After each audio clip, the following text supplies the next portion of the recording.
அப்படியா? அல்லாஹ்வை மறக்காமல் தொழுது ஓதி நோன்பு பிடித்து வருபவருக்கு சோதனை வருவது எதனால்?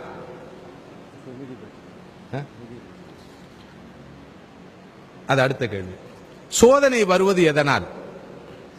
வாழ்க்கையின் யதார்த்தத்தை தெளிவாக புரிந்து கொள்ள வேண்டும். அல்லாஹ் சொல்கிறான், அல்லதி ஹலக்கல் மௌத்த வல் ஹயாத்த லியபுலுவக்கும் ஐயுக்கும் அஹ்சனு அமலா.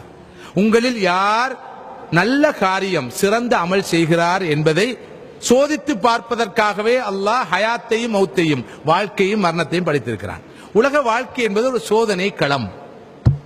இந்த யதார்த்தத்தை மிக தெளிவாக புரிந்து கொள்ள வேண்டும். வாழ்க்கை என்பது சோதனை களம். அல்லாஹ் மற்றொரு இடத்துல சொல்றான், வனபுலுக்கும் பில் கைரி வஷ்ஷர்ரி ஃபித்னா வ இலைனா துர்ஜாவுன். நாங்கள் உங்களை நன்மையை கொண்டும் சோதிப்போம், தீமையை கொண்டும் சோதிப்போம்.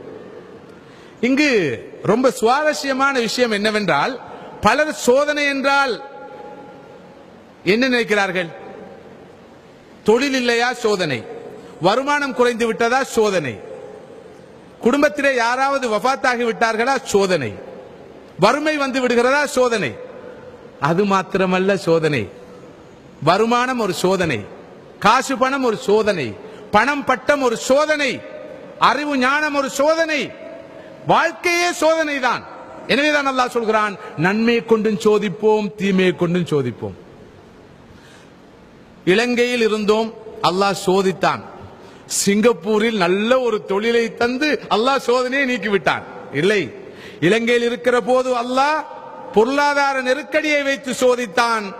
சிங்கப்பூருக்கு என்னை வரவழைத்து அல்லாஹ் காசு பணத்தை தந்து சோதிக்கிறான். எனக்கு ஒரு நண்பர் இருக்கிறார் இலங்கையிலே, மிகப்பெரிய ஒரு பணக்காரர் மாத்திரமல்ல, தனது சொந்த செலவிலே அவர் 800 விதவைகளுக்கு மாதா மாதம் கடந்த 15 வருடங்களுக்கு மேலாக மாதா மாதம் பணம் கொடுக்கிறார். அவர் சொன்ன ஒரு செய்தியை உங்களோடு பகிர்ந்து கொள்ள விரும்புகிறேன். அவர் சொன்னார், ஒரு காலத்தில் அல்லாஹ் என்னை வறுமையை கொண்டு, பசியை கொண்டு, பட்டினியை கொண்டு சோதித்தான். என்னுடைய ஒரு சகோதரி பசியின் காரணமாக மரணம் அடைந்தார். இப்போது அல்லாஹ் எனக்கு பணத்தை, செல்வத்தை, பொருளை தந்து சோதிக்கிறான். அன்று பசியால் பட்டினியால் அல்லாஹ் என்னை சோதித்ததை நான் உணர்ந்து கொண்டேன். இப்போது பணத்தால் அல்லாஹ் என்னை சோதிப்பதை என்னால் உணர முடியாமல் இருக்கிறது. ஆனால் உண்மையில் வறுமையால் சோதிப்பதை விட, பசி பட்டினியால் சோதிப்பதை விட அல்லாஹ் காசை, பொருளை, பதவியை, பட்டத்தை தந்து சோதிப்பதுதான் பயங்கரமான சோதனை என்று அவர் சொன்னார். இந்த சோதனையை நான் வெற்றி பெற வேண்டும் என்பதற்காகத்தான் இப்படியான காரியங்களில், பொது பணிகளில், சமூக பணிகளில், தீனுடைய பணிகளில் நான் ஈடுபடுகிறேன் என்று அவர் சொன்னார்.